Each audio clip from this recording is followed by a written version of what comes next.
Good afternoon. I'd like to call the Silicon Valley Clean Energy Finance Administration Committee meeting to order. Today is Thursday, November 30th, 2023, and the meeting is called to order 2:06 p.m. Roll call, please. Yes, if before I call roll call, if I could please have Vice Chair Meadows make a statement on her participation today. That's good. Yes, thank you. I am appearing remotely pursuant to AB 2449 under the Just Cause provision because I am unable to attend in person due to a contagious illness. I have no one in the room with me, 18 years or older or younger for that matter. And so I will be by myself in this remote location. Thank you. And with roll call, Chair Wei. Here. Director Walia. Present. Present. Thank you. And Director Adekoga. And Vice Chair Meadows. Present. Thank you. And absent, we have Director Scogola, but we do have a quorum of the committee. Thank you. I'd like to open up for public comments, oral communication for items that not listed on the agenda. Do we have any present or on Zoom? None on Zoom. Seeing none, I'm going to close the public oral communication period and go to number 1. On consent calendar, action number 1 is to approve minutes of the October 3rd, 2023 Finance Administration Committee meeting. Any questions? If not, I'll open up for public comments. Seeing none on Zoom, none present, I will close the public comment period and bring back to the council for a vote.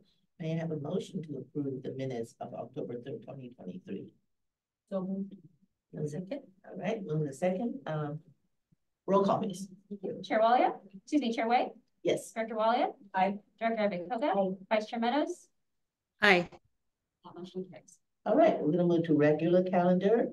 Number 2, become an approval of the amendment to financial policy number 7, purchasing part policy. This is an action item. May I have a staff report, please? Karen is gonna present. So this is a policy.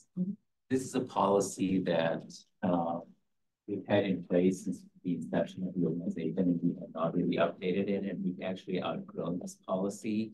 So there are a couple of things we're doing. We need to update the limit as well as enhance some of the controls on the policy. And Karen Chang, our finance manager and manager of risk control, is going to walk us through the changes. Thank you. Thank you, Albert. Good afternoon, everyone. So today's first topic, we're going to cover the proposed amendment to Financial Policy 7, Purchase Car Policy. The purpose of the presentation today is first to recommend the approval of the first amendment to the Purchase Car Policy, and secondly, to ratify past exceedances, which we'll go over later. Certain areas for discussions for today. First, we're going to have a little introduction and background on what purchase cars are, the policy, and then later we'll talk about the current operating needs and the amendment recommendations. Third, we're going to talk about the past exceedance, the ratification, and then finally the recommended purchase car policy update.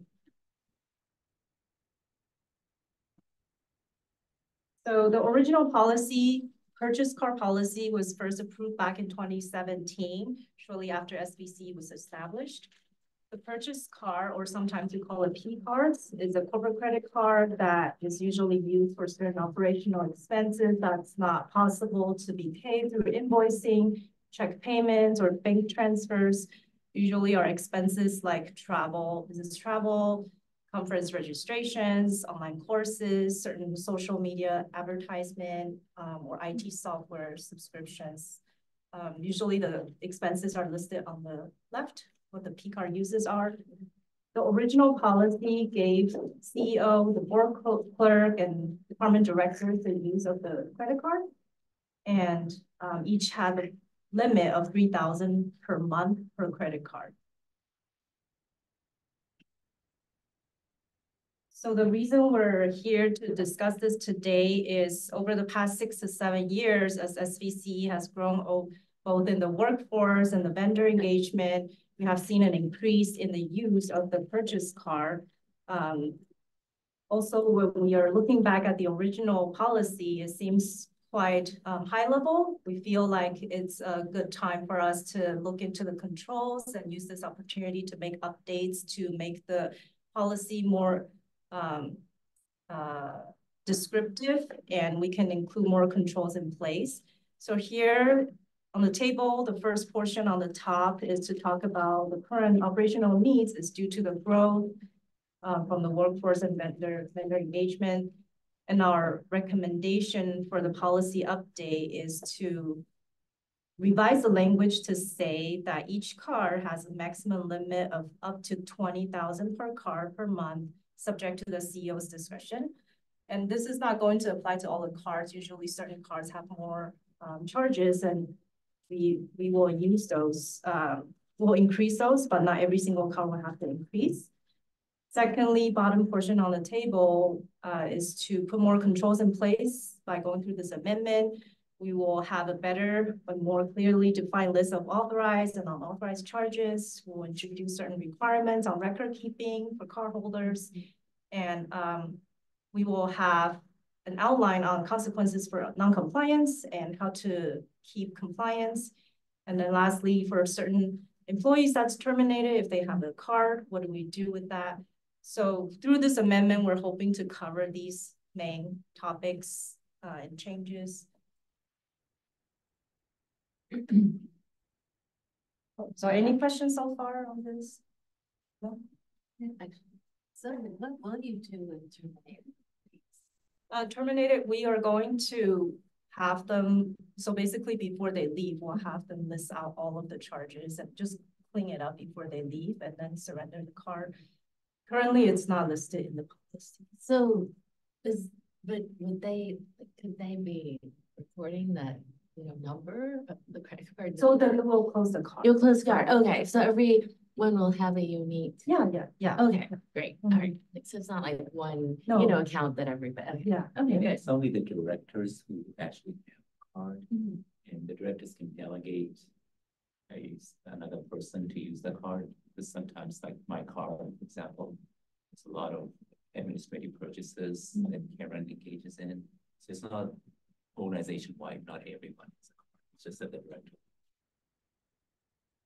And each director has a different unique card. Yes. And this is saying that not everyone's card will be up to $20,000. Right, it will be up to CEO discretion because it's usually my card and RBS card that gets used the most because of the training that employees go on, conferences, the retreat events that we have, looking for the room, the conference areas. But other directors usually will just be on purchases, their travel. So their limits can be much lower. Okay, so the limit's up to $20,000. Understand? So every department does its own booking and everything, or there's no one central, administrative finance person that does that? Right now it comes to finance. Okay. It's already in process.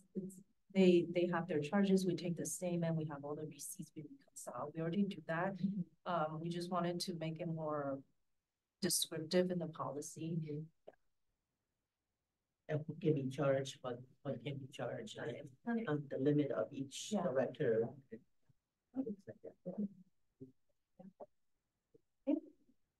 And then next one is, since the policy's inception, periodically certain purchases have exceeded 3,000 per month per card. Even though all these exceedances were still within the approved budget, we still wanted to ask for ratification for all those exceedances. And we believe that the proposed amendment will address this monthly limit challenge.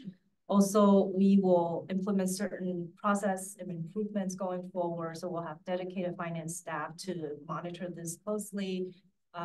We'll have monthly spending analysis review to see where we're spending the most, which car, just a more comprehensive overview. And then second thing is we are going to work with the credit card company to set up alert system so we could proactively monitor what's being charged.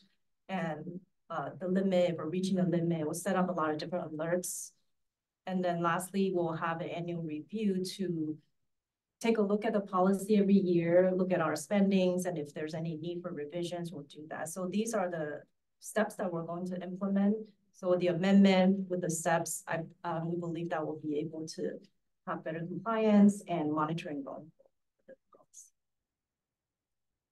So right now, you still have the back check, right? You still have Yeah, yeah. receipts and everything. Yeah. This is just codified, but policy and procedures. Yeah. Okay. And how many cards are out there? How many directors do you have? 7 cards, roughly 7 cards. But that goes to the same account though, a different. So like I could see all the accounts, but there's different card numbers for each. Yeah.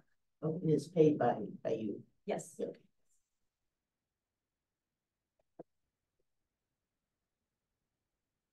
So that's pretty much it. We're asking for the approval of the amendment, which covers the topics that we just went through, and then to ratify previous transactions that did not comply with the previous policy. Okay, any other questions?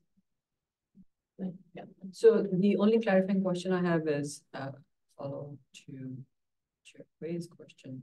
So 7 different cards with different numbers, and they're charging whether that director or an employee there. And so when it comes to you, each one to be paid, currently with the limit of 3,000, how are you routing it? Is it going straight to Amrit and Girish? How have you managed in the current framework? How are you managing? Because some of them are exceeding 3K. Yeah, so actually Karen processes the case before Karen is Kevin. So we have noticed going back that we've been exceeding 3,000 pretty much since the inception. So this, if you remember, the 3,000 limit was probably too low of a limit for certain cards, not all cards. Yeah. And a lot of our policies have just not been updated since the inception. And this is one of them. And we have worked on some of the major policy revisions like the reserves policy, budget policy, personnel policy. We're going to go through, there are other policies that will be coming to the committee and the board. Next one definitely is going to be the purchasing policy where we need to make it more robust and create guidelines. So we're in the process of, and even our employee HR policy now that we have HR director, we need to go back. And so a lot of these policies, it's time that we bring them up to date and add the necessary control. So this is one of them. And so when we were doing this review, this additional staff with Karen on board now realized we've been exceeding this. So we're asking the board to ratify, the previous exceedance because it is a board approved policy that we're not technically in compliance with. And we're also upping the limit so that we're not in this predicament again. And we're putting checks and controls in addition to what's in the policy. So on our own procedure-wise, there'll be training to everyone with a card holder. And then we were asking that most of the purchases go through the finance of our RPM. But directors kind of use their card for their travel, other administrative items, but not for purchasing. We want that to route it through finance. And this also make sure that we have the receipts and everything in place ahead of time. And then we're going to be looking at the cards on a monthly basis and telling and showing each director how much they've spent relative to the limit, so that the limit is always at the forefront. So that's what we're doing, this policy. And one thing to note here, we're asking the committee to vote to approve the revised policy and recommend that the board ratify the transaction and recommend that the board approve the policy. But we're going to do it via consent calendar at the next board.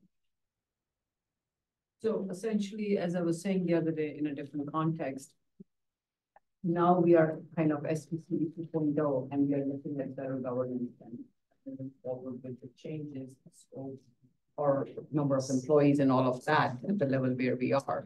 Now we are also taking the time as we get more staff to get everything higher level, just okay. Before we were 20-some, now we're going to be up to 58. So the use of the cards, has grown up, because anytime you buy a periodical, a journal, book a training, conference room, retreat event that we have with our hybrid policy, all of those are just practical to be done on a card.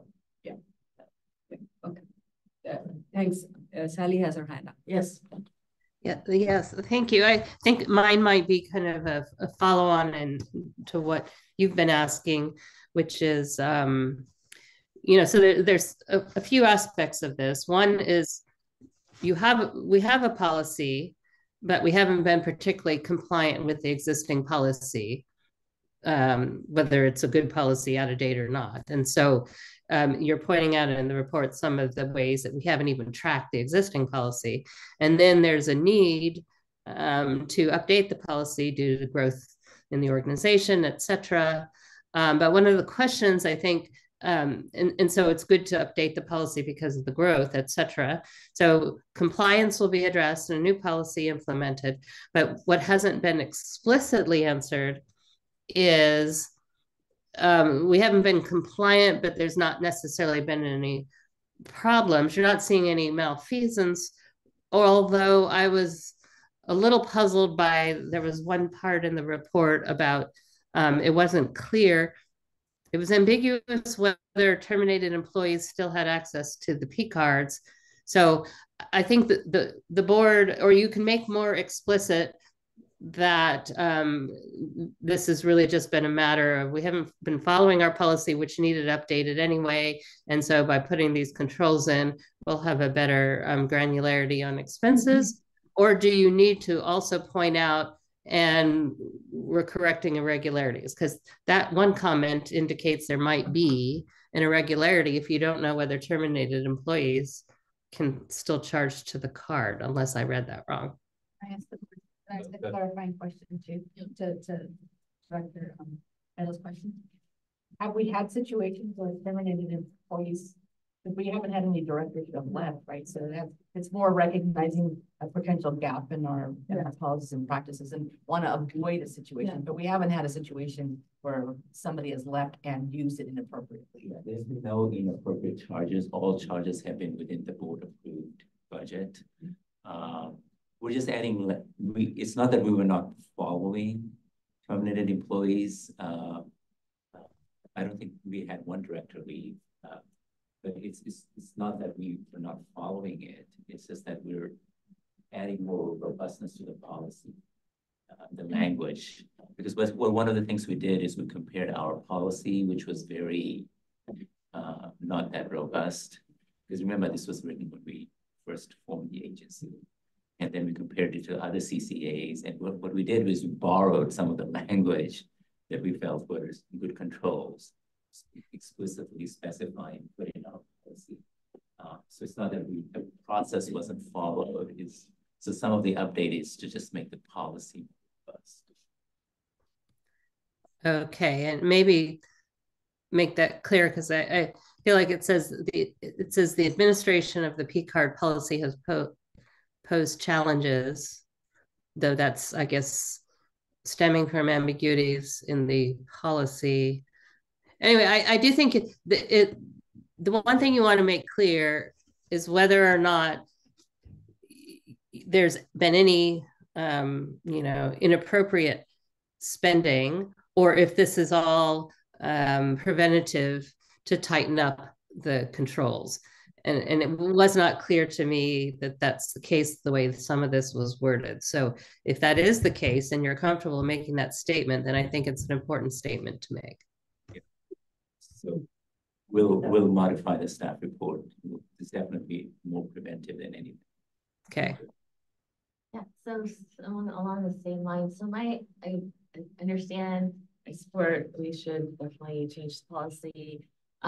My only concern is that if we haven't been following the policy, it's been what, 6 years, doesn't this come up in like our audit or something? Like, why hasn't anyone caught it yet? And I'm just concerned about that. I don't know, what legally we have to be liable for, that would just mean that one concern. Can someone later on say, oh, you weren't following your policy, you know, right? And I don't know, like, why the audit wouldn't that come up? It's a good question. So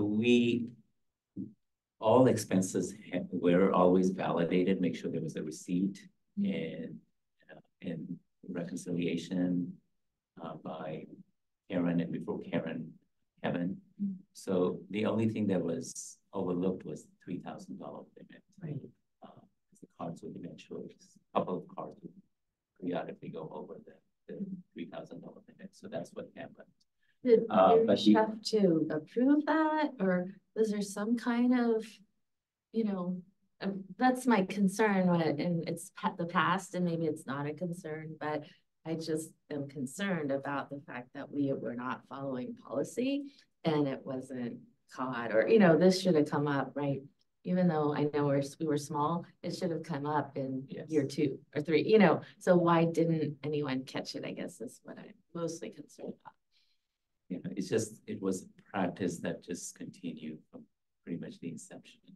Then people forgot about the $3,000 limit. So that's what, one of the things we're doing is we're going back to make sure we look at all policies and we're going to bring other policies. It's just prioritizing which ones we want to target.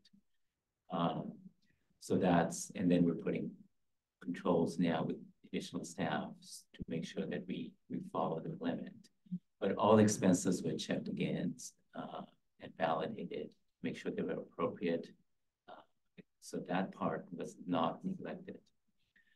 To answer your question about the audit, the auditors generally focus is not on internal control so much. This is like a board internal company.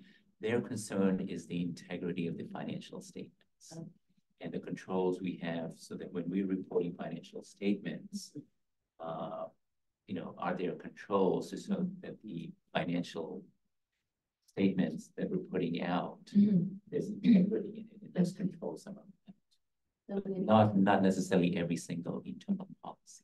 So it would be more like a management audit we'd have to do to catch this. So it seems like the 3,000 limit is overlooked because it's in the policy, but when you spend money, you check it's properly spent and it's received.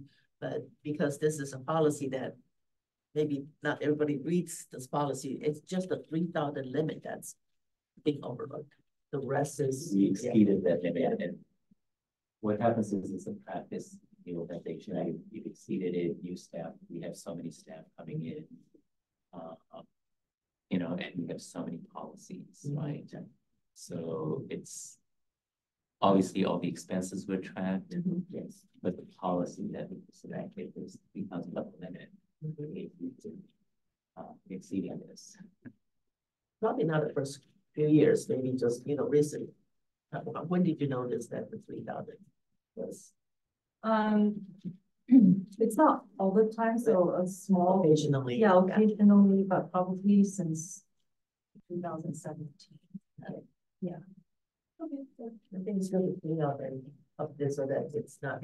What if, like, so if it succeeds, probably somebody needs to prove it, right? You approve it, or all the expenses, employee expenses go to an employee expense form that's approved by the supervisor.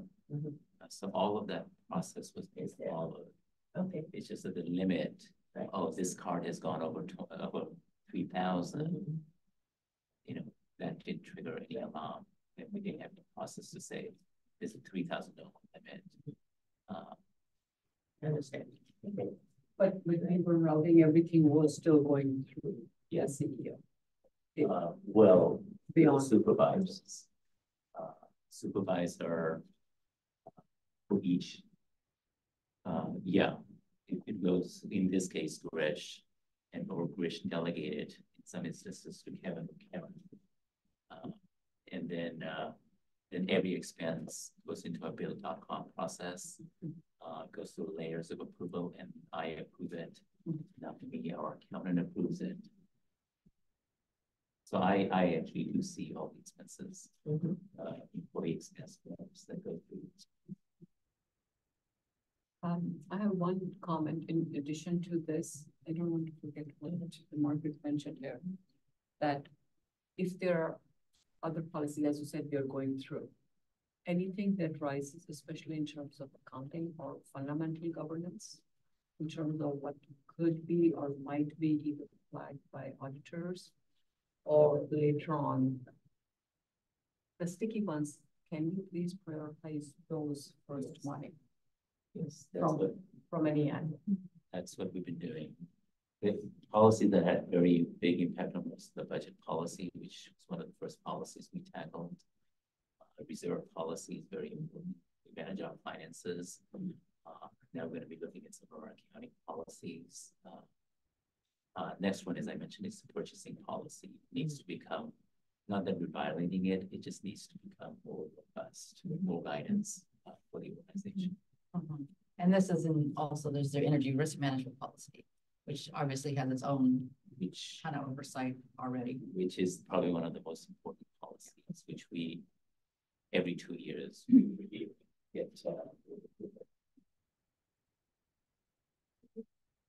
Any more questions from the board before I open up for public comments? No? Okay, I am gonna open up for public comments. Do we have anybody not here? How about Zoom? Okay, I'm gonna close public comment here and bring it back to the board. Are we ready to approve it? Yes, I will make a motion to approve. May I have a second? I second. I think it's the right thing to do, adding more I think controls. Sally raised her hand. Oh, I'm sorry, go ahead. That's all right. I was going to second the motion. Okay, no, Sally seconds it because I saw Sally first. Okay, if you have any more questions, let's have a roll call vote. Chair Wei, Yes. Director Walia. Aye. Director Abitoga. Aye. Vice Chair Meadows. Aye. Motion carries with Director Scott. Thank you. Now we're moving to item number 3, budget update and 2024 customer rate setting and any additional expenditure discussions. The staff report is from Amrit.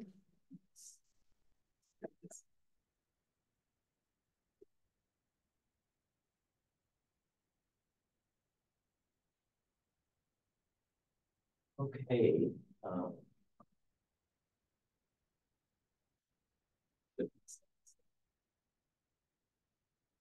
So the purpose today is to review the budget projections and basically seek the committee's guidance on any additional funding scenarios.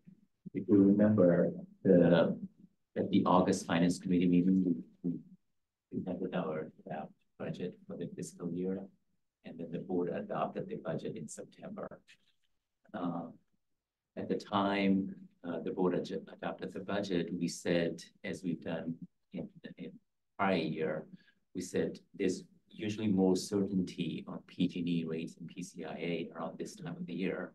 We'll come back and make certain decisions when we have better information regarding any additional funding, in particular the PCIA, customer discount, what customer rates we should have in effect starting January 2024.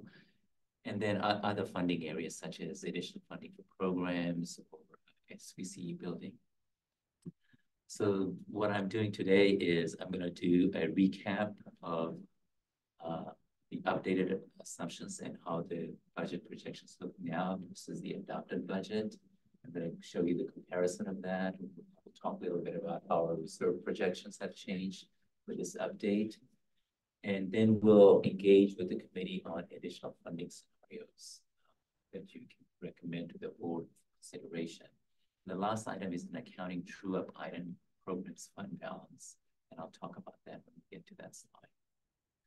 So the next slide, this is sort of our budget timeline. As you can see, we spend a lot of time talking about a budget. It's an important item for us. I'll focus on the second half of this diagram, which is in September when the board adopted the budget. As I said, we had agreed to revisit additional expenditures around this time. Monday of this week, we had a meeting with the executive committee. Tina was part of that committee. We went through the same presentation and we have guidance from that committee as to how they would like to make adjustments. And we'll share that with the committee when we go into that part of the discussion. After this, we're gonna make a recommendation to the board in December meeting. And then as always, we'll update the budget in mid-year. And then after that, we will start the cycle very soon again on the next fiscal year. So the next slide are some of the key messages. So the recap of the adopted budget. When we did the budget, if you remember, I had said that we were using conservative estimates in estimating the revenues. One of the major elements in determining PCIA and PG&E's generation rates is something called the market price benchmark, which the CPUC issues. Normally, RA and RPS prices are not that volatile. They're very volatile. They're very high right now, as you know. Normally, this element is not, there's not that much uncertainty, but this year, there was a lot of uncertainty, and we did not know what the CPUC was going to come out with as a market price benchmark. And we didn't want to take a guess because we have no guidance as to how the CPUC would come up with these numbers. So we said, chances are the assumptions we're using, which prior to us, PG&E had used in their prior era updates, and the consultants providing guidance in this area we're using. So we used those numbers, but we knew they were conservative. PUC will reflect to some extent the recent uptick in these prices, but we didn't know to what extent. And we had said that if they were to adopt some of the higher numbers that we were seeing in the market, we could have an upswing in revenues of $100 million. And at the time, what the adopted budget basically said, we will continue with the 4% discount we're providing to our customers to the end of this year.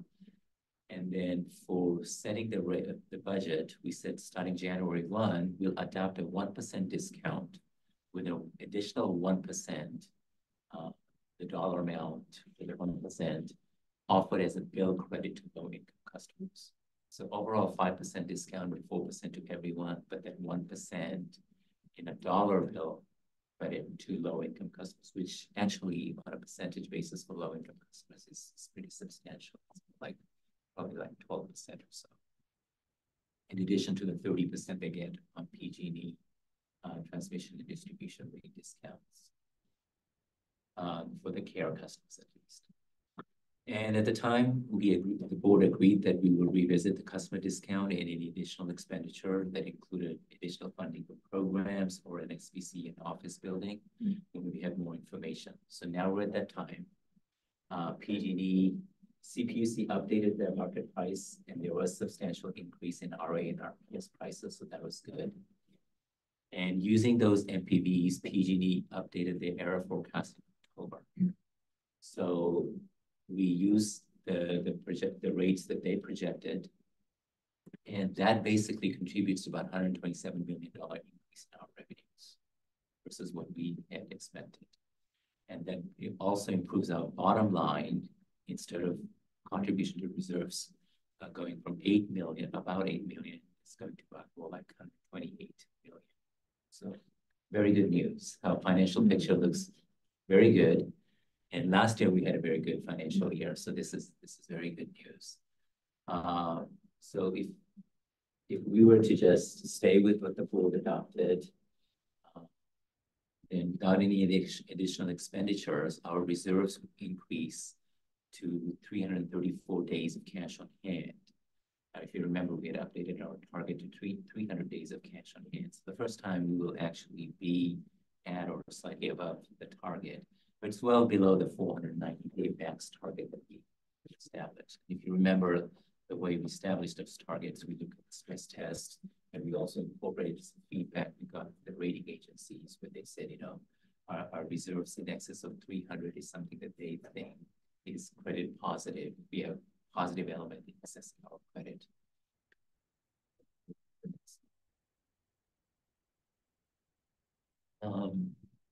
So here, I'm just showing you the numbers. So there's a lot of details. The first set of column there shows the current rates. These are weighted average rates for our portfolio. And then the second column is the assumptions we've made at the time we set the budget. So you can see the new rate in the middle column, the shaded blue area. So what PG&E is proposing is to increase the rate in January and then have 2 rate changes. Increase the rate in January and then have a decrease in July. And this has to do with an amount that was under collected. They want to amortize that under collection over a 6-month period as opposed to a 12-month period, which traditionally has been the precedent with the CPUC. They generally don't like 2 rate changes, and we through CalCCA are advocating for 1 rate change. But on the right side column, we said, well, with the 2 rate changes on a weighted average basis, weights being our own portfolio volumes, on average, what does that look like for us for the remainder of the fiscal year from January to September of 2024? So you can see that rate, 15.48 with a 1% discount and what our customers' rate would be. So on the left side, I have some notes. You can see that the MPV prices have increased significantly. RPS, the price in the MPV is 140% to 154% over the next 2 years, and RPS prices and RA prices are also significantly up. This element is probably the biggest element driving the PG&E rates, which is contributing to our increase in revenues and projections. So, so this is what's contributing to improvement in our bottom line. But one thing I want to say is that these rates are not. Remember, every year the CPUC's last meeting, which is in December 14, that is when they will approve. That's when we'll have final guidance. And even then, we won't know the final rates until PG&E files an advice letter later in the month. So it's really towards the end of next month, beginning of January, we will know the actual rates.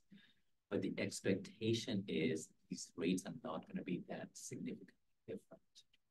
They will be different because one, PG&E has to true up because their October update probably had true ups up until September. So they still have 3 months to true up. And then the CPUC may change what they're asking for the rate changes. One insight we got, the slide here says we expect a proposed decision to come out on the 29th. So yesterday or late the day before the 28th, the administrative law judge at the PUC did issue a proposed decision, which is a good indication of what the CPUC is likely to adopt. That decision is actually pretty much in line with what PG&E is asking. And they are supporting the 2 rate changes for next year. So again, the final rates will still be different, but we don't expect there to be material changes. And if there are material changes, what we're saying is that we will, in the rare event there's material changes, we will not implement the rate changes. We will come back to the board in January. But that's, again, it's not a likely case. So on the next slide, I'm showing you how the updated budget looks like compared to the adopted budget. And what we primarily updated is basically, you can see the revenues, and we also updated the power supply expenses because it's a good time to update that. You can see it's a very good news for us. And then on the next slide, I'm showing you, go to the next slide, what the reserve projection looks like. So you can see, we have targets of 120, 300, and 490. And basically, as we increase the dial towards 490, we increase our financial health, financial viability, and attractiveness of our counterparty in doing business with us, and how favorably the rating agencies look at us.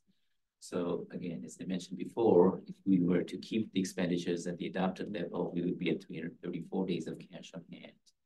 And one thing to remember is when we do reserve projections, even though we have allocated funds to programs, to the extent these funds are not spent, they still count towards reserves. In there, the second bullet I'm showing, if the reserves if we were to take out the funds we have allocated to programs, just as an illustrative number, then the days cash on hand would drop to 292 days. But we do a forecast of how programs will be spent and a projection of how customers will utilize the funds we have allocated in programs and how we do reserve projections. Next slide. So this is a discussion item now. We're asking the committee, as we asked the executive committee, how we balance our priorities. This is what we'll be asking the board too. We balance priority between keeping rates affordable, via means of providing customers a discount. The other element we consider is building reserves for our financial well-being. And the third is, advancing in our mission, additional funding for programs and other items that are prudent, such as the SVCE building. So to initiate the discussion, we put 5 items for committee's consideration. One is looking at scenarios where we can increase the customer discount from the 1% to a higher number. The second is the true-up of the intended 1% bill credit, because now the rates are higher. So if we truly wanted to give the 1% dollar equivalent to low-income customers, that dollar amount that we set in the budget needs to go up. The third is setting aside funds for an SVCE office building. And the fourth item there is setting aside funds. Given this is a good year, we do want customer affordability is an area of concern to us. So we thought this would be a good area that we can set aside some funds so we can support higher discount, at least over the next 2 years on a planned basis. And the fifth item we're looking at is increasing additional funding for programs. And this will include, a part of this will include providing additional grant for cities for their decarbonization projects. Okay. So in the next slide,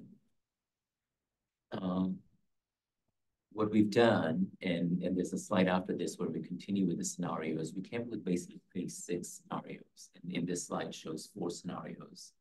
And I'll walk you through this. In all the scenarios, at the bottom set of numbers show at a high level projection what our reserve targets would be. And we're showing that all of these scenarios, we will be close to or above 300 days of cash on hand, but well below the 490 max of the next 5 years. So scenario 1 is, what if we just kept the 1% discount that is in the budget? So there's no dollar impact because this is incremental to what we have in the budget now. So there's no additional cost. The second item is the true-up that I talked about to low-income customers. That's about 1.16 million. And the third item is 20 million transfer to building fund. So that's scenario 1. Scenario 2 basically takes scenario 1 and says, what if we increase the customer discount to 4% as we've given to customers this year? The scenario 3 talks about setting aside funds, and how we came up with the additional funds is we said on a planned basis, what if we were to target 4% for additional 2 years? So that's about 34.2 million. And then scenario 4, we layer in another, the fifth item there, which is what if we set aside another 20 million for program expenditures, which will again include grant for cities for the decarbonization demonstration projects. So these are the 4 scenarios here. We as a staff felt comfortable with scenario 4 That's what the slide says. And let me talk about the next slide, the next two scenarios, and I'll tell you where the exec committee landed. So in this slide, the first column there, 6.4, scenario 4 is the same as the previous slide. We just copied it so that we have continuity in this slide. So the new scenarios here are scenarios 5 and 6. And what we did here is basically increase the customer discount to 7.2%, as opposed to 4% for next year. In scenario 5, we said, let's keep the reserve targets the same. So let's lower the additional funding to programs. So programs instead of 20 million is at 6.24 million. And in scenario 6, we said, let's take the hit on the financial reserves. Let's keep the funding at 20 million, but still provide the 7.2% discount. Now, you may be wondering what's so magical about 7.2%.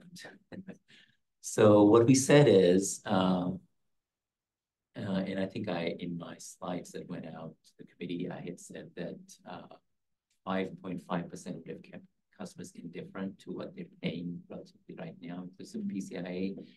There was a mistake. The number is actually 7.2%. So 7.2%, if we were to target based on the rate projections we have now, again, remember that this is not the final. 7.2%, if we were to go with this strategy, would be something slightly different based on what the final rates that PG&E publishes later in December. But for discussion, it should be around this number. So 7.2% inclusive of PCIA would make our customers pay the same rate as they're paying today. So we put these scenarios as we're putting to the finance committee. We presented them to the executive committee. And the executive committee agreed with, majority of the committees agreed that we should support scenario 4, which was again the staff recommendation. Because 4% is a meaningful discount, the committee felt.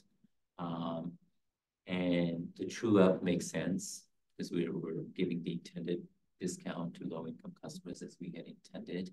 And the 20 million in building fund set aside is good direction to staff to pursue alternative to our office space that makes sense. And it's not guaranteed that we will spend the 20 million. We will look at alternatives, which includes continued leasing in a space that's more appropriate for us. If leasing turns out to be a viable long-term, we will obviously come back to the board and say that's the option. But we're saying, let's set aside 20 million. We think with this amount, if we were to buy a building, we could. And this is a good time in the real estate market that for us to be pursuing this alternative. And then the committee also felt, the executive committee felt that setting aside 4% for the next additional 2 years, it's a good guideline for us to provide meaningful discount on a sustained basis going forward. And then the 20 million for programs, the committee felt this aligns with our mission. Our mission is to urbanize and we want to obviously put efforts, additional efforts into our programs. So for these reasons, the committee felt scenario 4 was a good. There was some discussion for preference for scenario 6, which takes into account more affordability, at least for the remainder of this fiscal year, and providing a higher discount.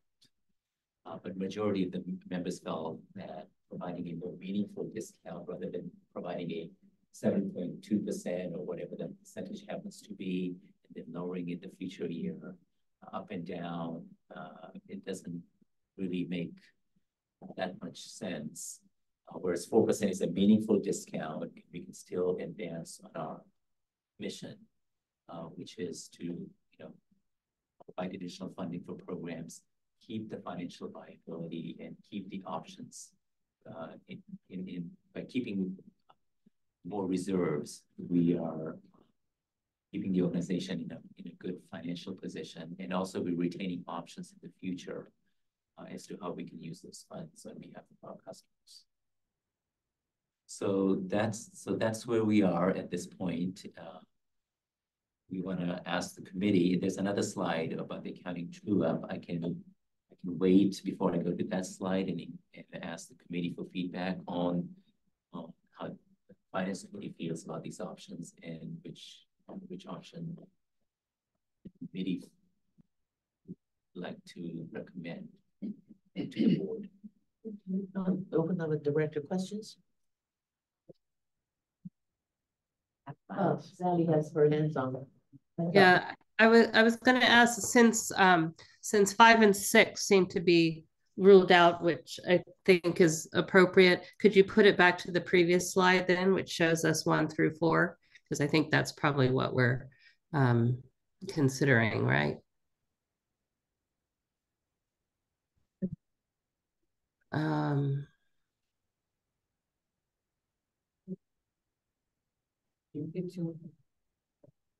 Yeah, I'm looking at Sally, while you're looking at it, your choice since you have the floor, I was just mentioning to Hung that at some point, if all of you want, I am happy to just jump in because I was there at the exec committee meeting and I can share, I'm happy to share with you essentially Yes. where the mindset and which direction we took and why. Yes, I'd be happy to relinquish it. I just didn't want to look at a slide which I didn't think was presenting the options we're really considering, unless I'm wrong with that. But it seems to me these are, I mean, they both showed 4, which is recommended, but it seems to me that 1 through 3 are more feasible than 5 and 6 were. So that's why I just wanted to be on this side. And I would very much like to hear what happened at exec committee, and I will go back on mute. Okay, thanks. Okay, sure. So Amrit presented it very well. Essentially, the exec committee had a pretty robust discussion and the majority did land on option 4. And in fact, Sally, we did the same thing. We went back and forth between these 2 slides.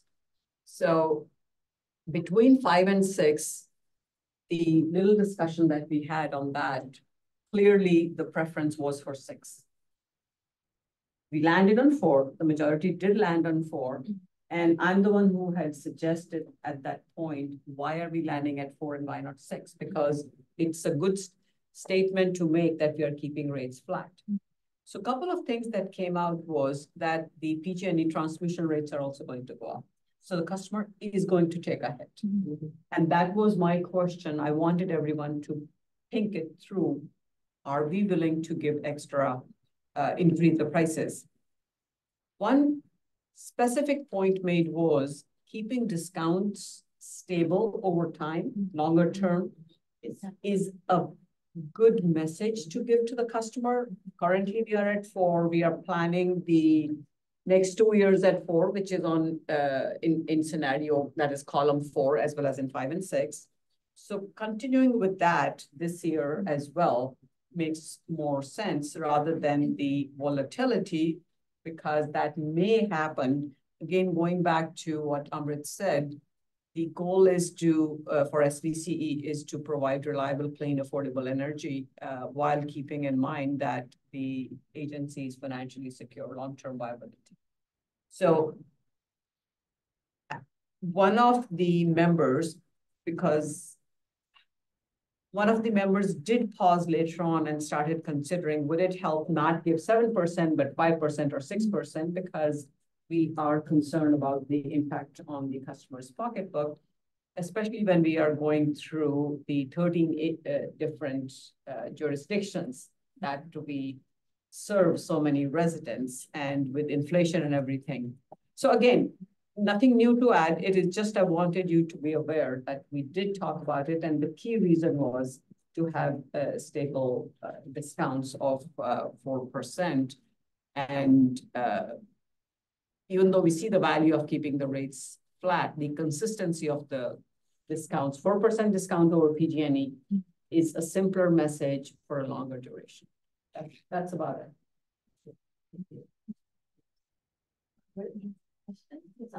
So I actually have a very different take on all this.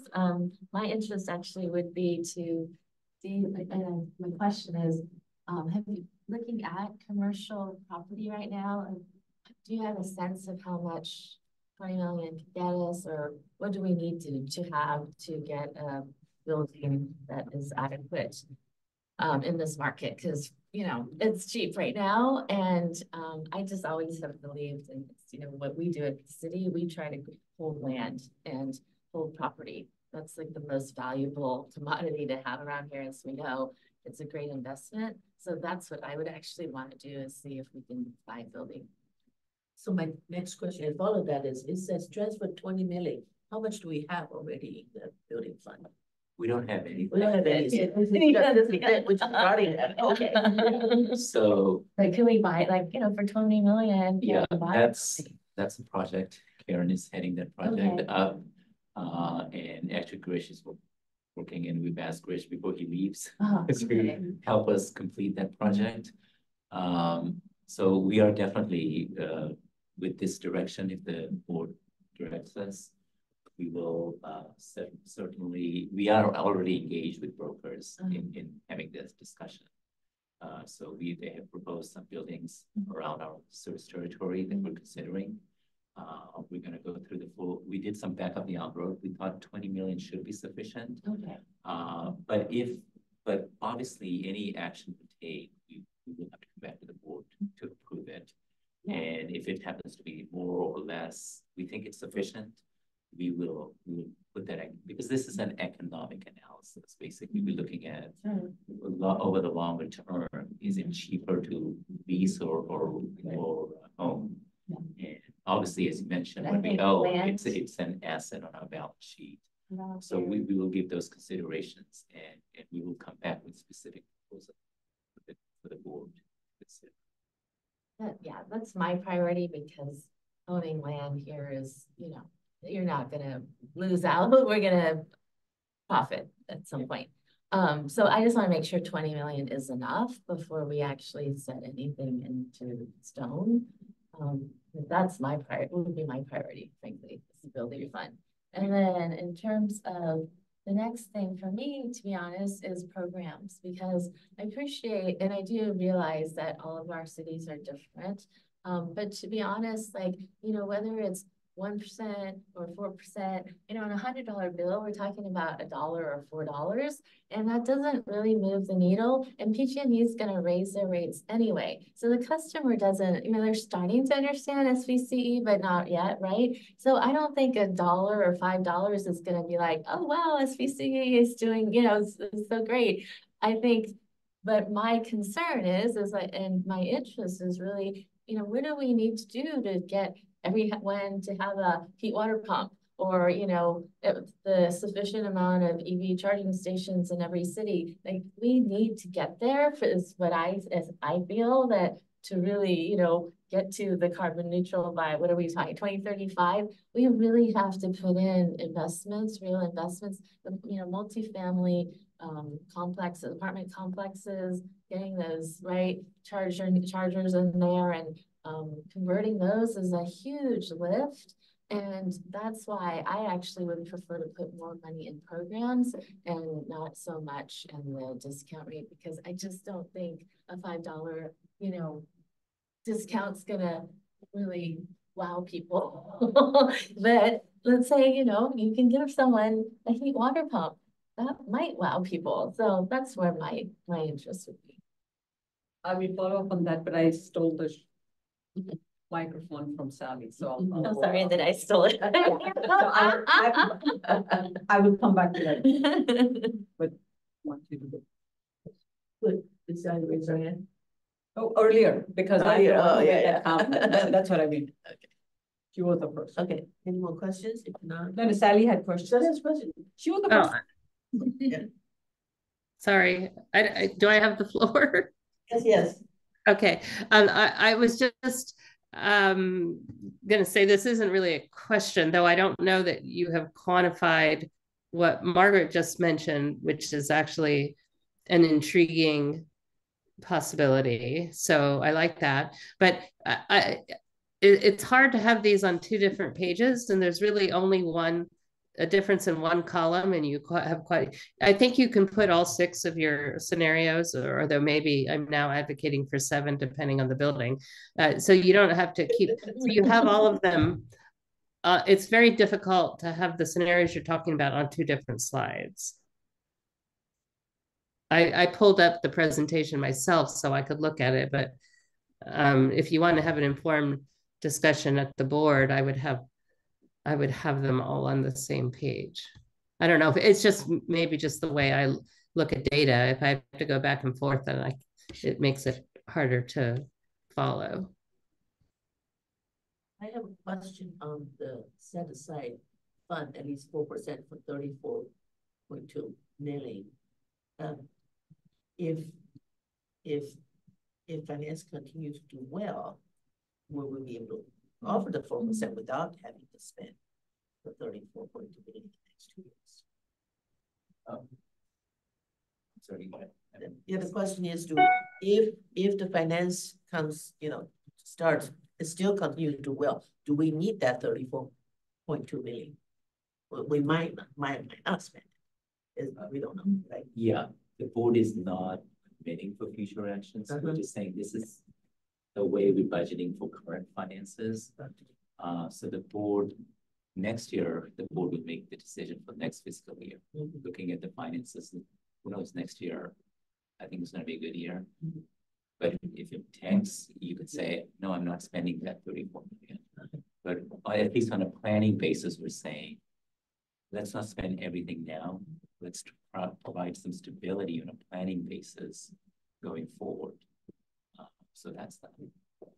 And I just want to respond to Margaret's question. Yeah, 20 million at this point, we do feel it's sufficient. But if it's not, we will definitely come back. If we say it's 22 million and it makes all the sense, we're not going to stop there. We're going to come back to the board and say, look at the economics of it and direct funding. Would it be better to do a range then? I just want to know, like, what is 20 or do 50? What is that range? We did the back of the envelope analysis essentially in the appendix. We built a 20 minutes. Okay. And as I said, if it's not, and on the discount, yeah, the 4% we think is kind of meaningful. I just want to, and as you mentioned, like our res customers, 1% is like 80 cents. It's not that meaningful. But 2/3 of our load is industrial. They do care about competitive industrial. So it does provide good signal for them that, hey, there's no reason for the industrial load to leave us because you're getting a better product with SVCE, serving local community, and we're not taking the financial. So that's a good message for them as well.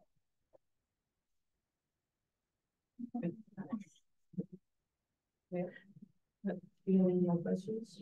I just have a couple of responses to this. Some discussion that we had, it was pretty robust discussion. One was the 4% for the next 2 years. One comment was it's a placeholder. And sometimes we do have a change in the board directors. So it's a good message for continuation to give to the newer board directors that this is what we have done in the past and this is where we are. But of course, as Amrit said, with the volatility and the uncertainty that this market has, we don't know. And then every year we do, at least a couple of times we visit this based on what happens with PG&E and the final rates. So that was one comment I wanted to make. The $20 million for the programs, I personally have been really supporting that. We need to send that message to residential customers. And also, even if the cities, some cities get those, if you have the money, you get it. I'll just say, City of Saratoga will not get it because you don't have the money to do anything big. So there are different ways that program dollars, adding that can help, because ultimately it's going towards decarbonization, which is the key thing, our mission, the message. And you and I have talked so many times about the students in each city. That message where we believe in the climate change and we want to do what we can for the decarbonization. That spreads the message. One other thing that I'm recalling from, it does help to have the meeting 2 days from it. There was another item which will show up, I think, for the board meeting. It's not here in finance committee. It's about the consumer service, what was it called?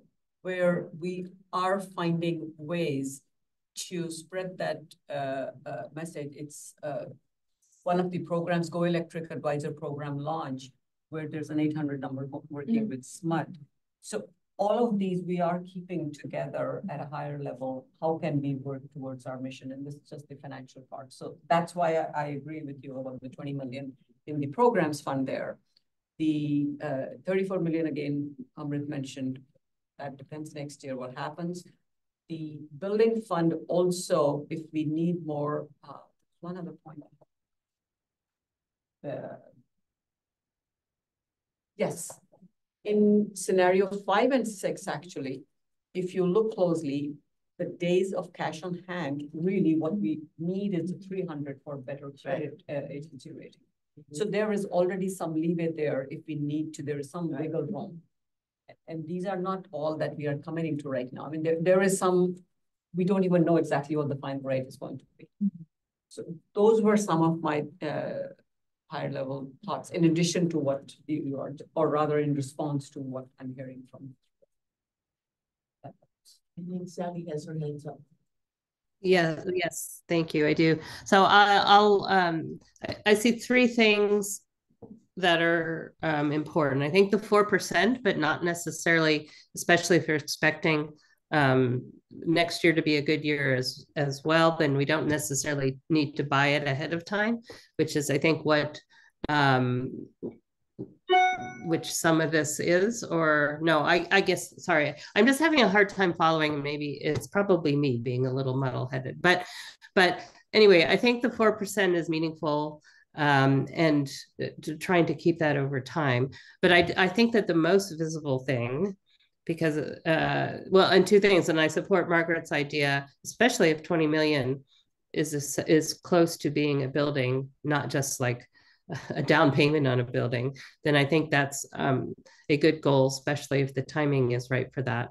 But I think programs are the most visible thing that we do, and the most not just visible, but the customers can see it and understand benefit from it.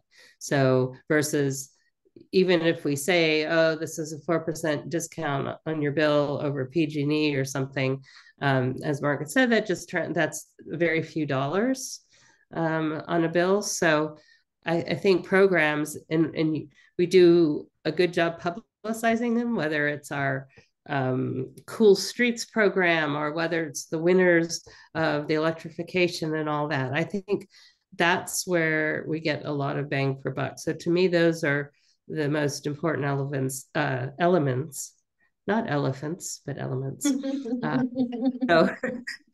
4%, building fund, and programs. That's what I support, not necessarily in that order, maybe all roughly equivalent. So.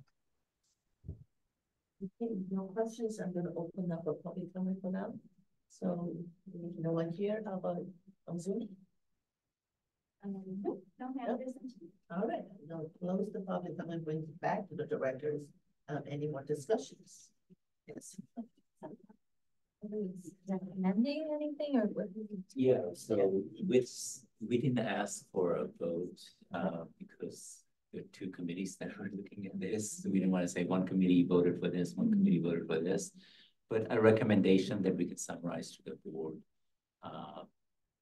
The exec committee majority went with item scenario 4.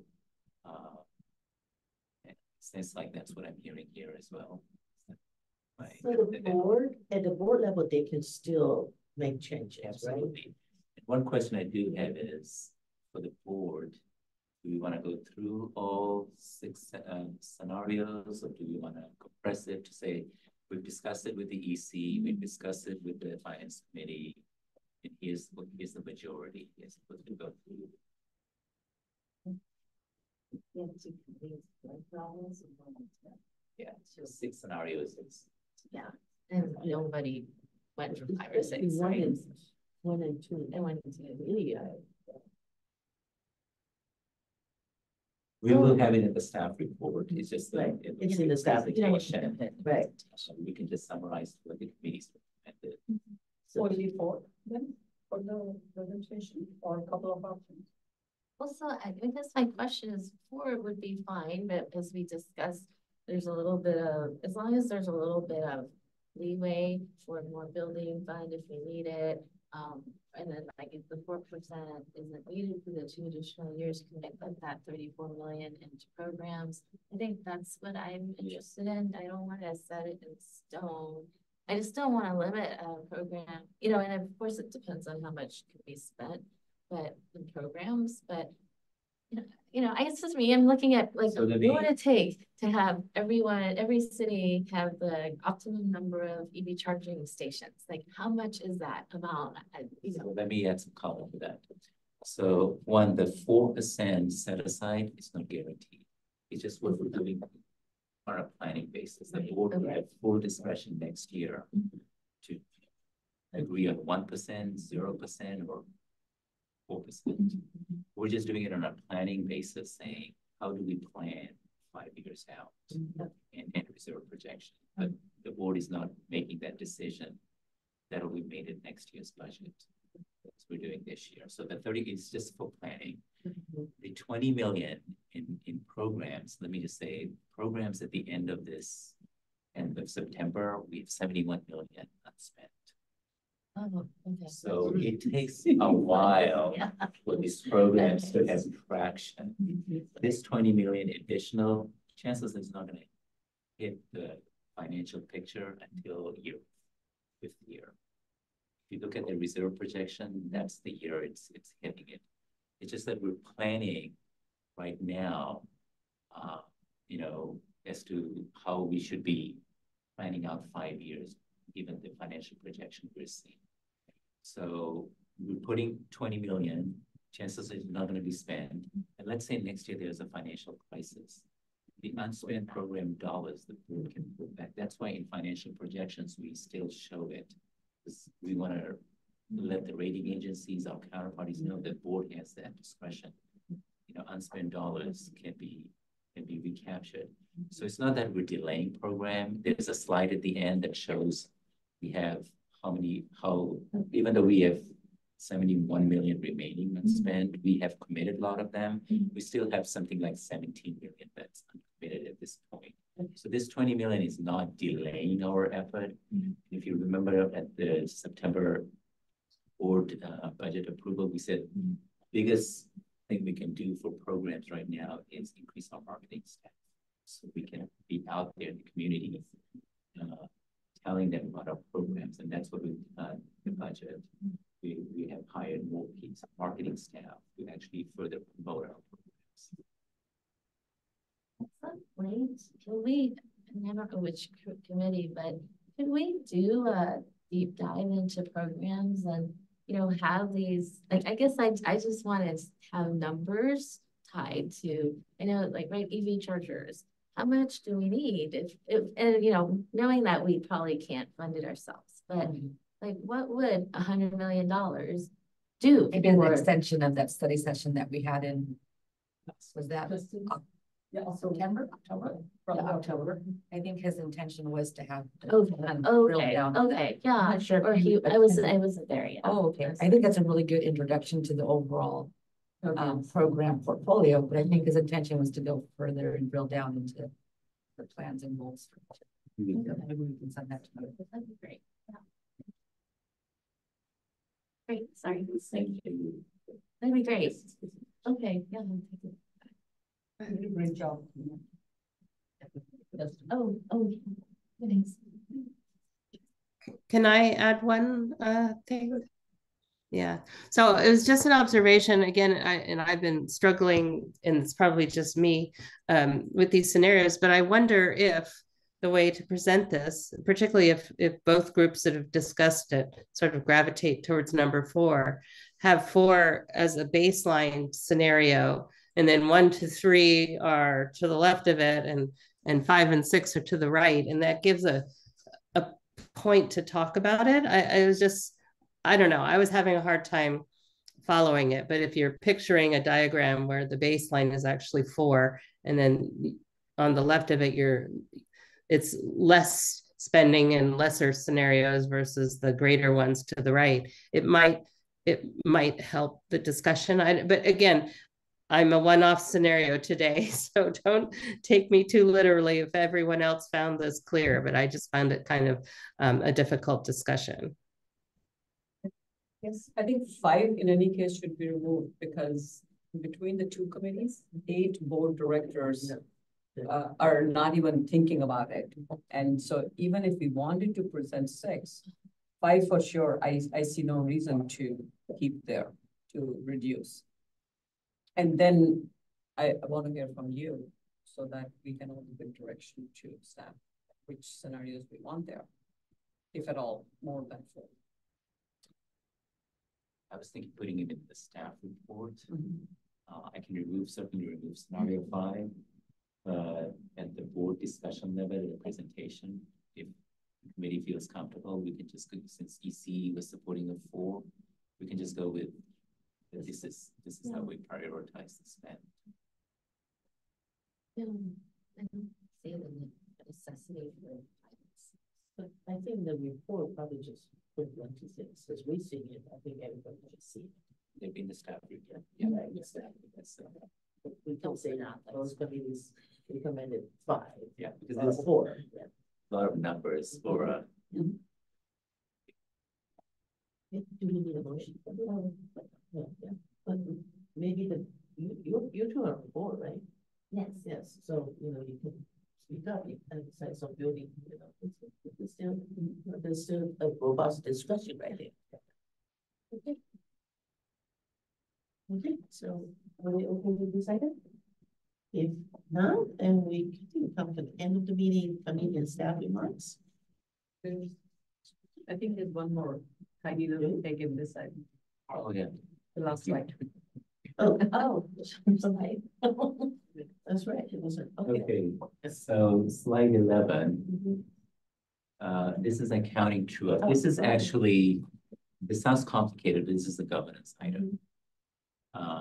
What happened is, this is again before my time, but prior to the fiscal year 2019-2020, we set aside.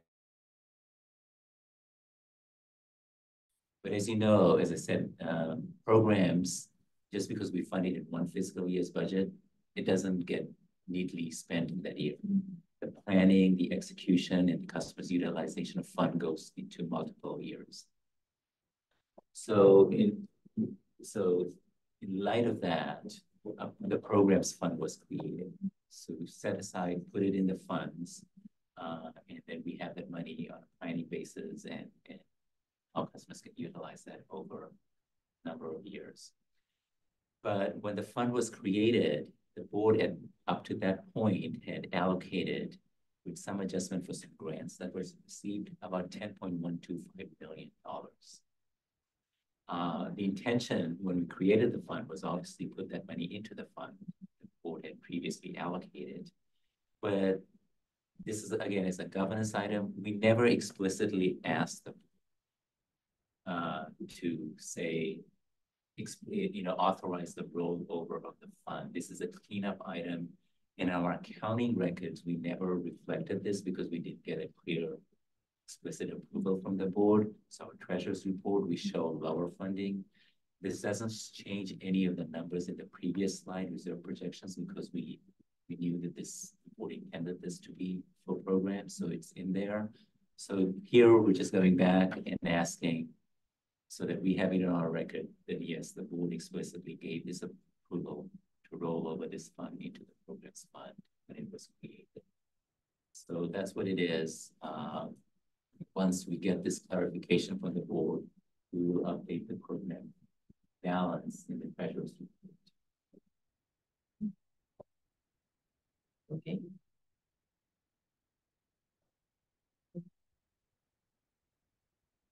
No, we didn't put, this was not an action item on the agenda. That's for the board to. This is to, yeah, we will put this, obviously we will explicitly ask.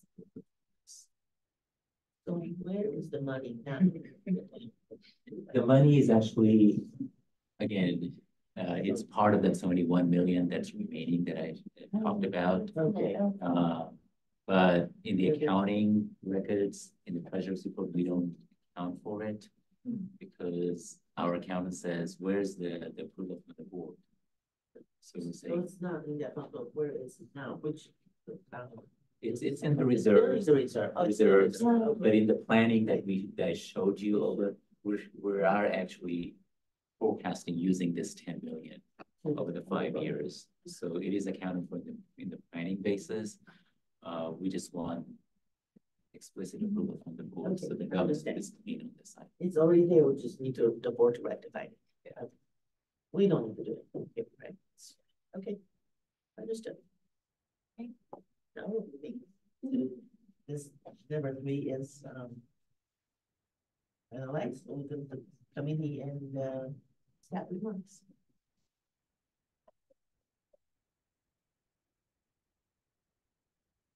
What's the next meeting?